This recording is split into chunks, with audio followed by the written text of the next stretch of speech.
Enquête du coroner entourant le décès d'un patient de 37 ans à l'IUSMQ Elisabeth Fleury Le Soleil 23 février 2022 3h mis à jour à 4h01 Le bureau du coroner enquête actuellement sur les causes et les circonstances entourant le décès d'un patient de 37 ans qui était hospitalisé à l'Institut universitaire de santé mentale de Québec, IUSMQ, a appris Le Soleil. Le décès est survenu le 31 janvier, moins d'une semaine après la réadmission de l'usager à l'Institut.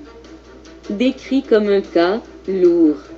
Le patient était très agité dans les jours précédant sa mort, au point où la présence de gardiens de sécurité était requise lorsque le personnel devait intervenir auprès de lui, nous a-t-on raconté.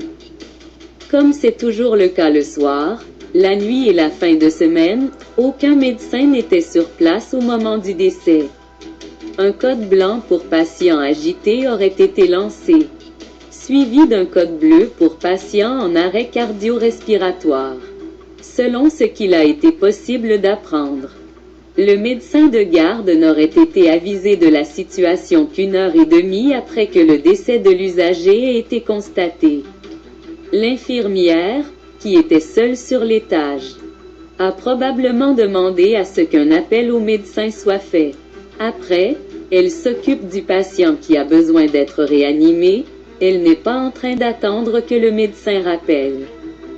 S'il n'y a pas de retour d'appel et qu'il n'y a personne qui fait le suivi, bien c'est ça que ça donne. On finit par aviser le médecin, mais 1h30 après que le décès a été constaté.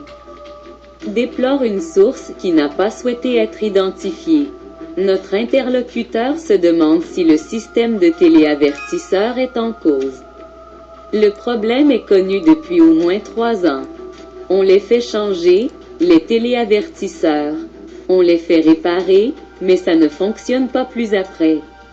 Des fois, on est sur place, dans l'établissement, et ça ne sonne pas, déplore-t-il. Bien que l'issue n'aurait pas nécessairement été différente si un médecin avait pu intervenir auprès du patient en détresse cardio-respiratoire. Notre source déplore que les usagers de l'IUSMQ n'aient pas droit aux mêmes soins que monsieur et madame tout le monde. Pas de plateau technique. Les 4 médecins en charge des 300 patients de l'unité de soins actifs de l'IUSMQ n'ont plus de plateau technique sur place. De sorte que lorsqu'un patient présente une douleur thoracique et que des analyses sanguines doivent être faites pour vérifier la troponine et éliminer ou confirmer l'hypothèse d'un infarctus. Par exemple, ça va prendre 2, 3, 4 heures avant d'avoir les résultats, et ça, c'est si tout va bien, dit notre informateur.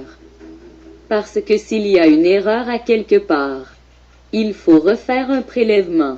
Je me suis déjà retrouvé avec un infarctus et ça avait pris 7 heures avant d'avoir le résultat.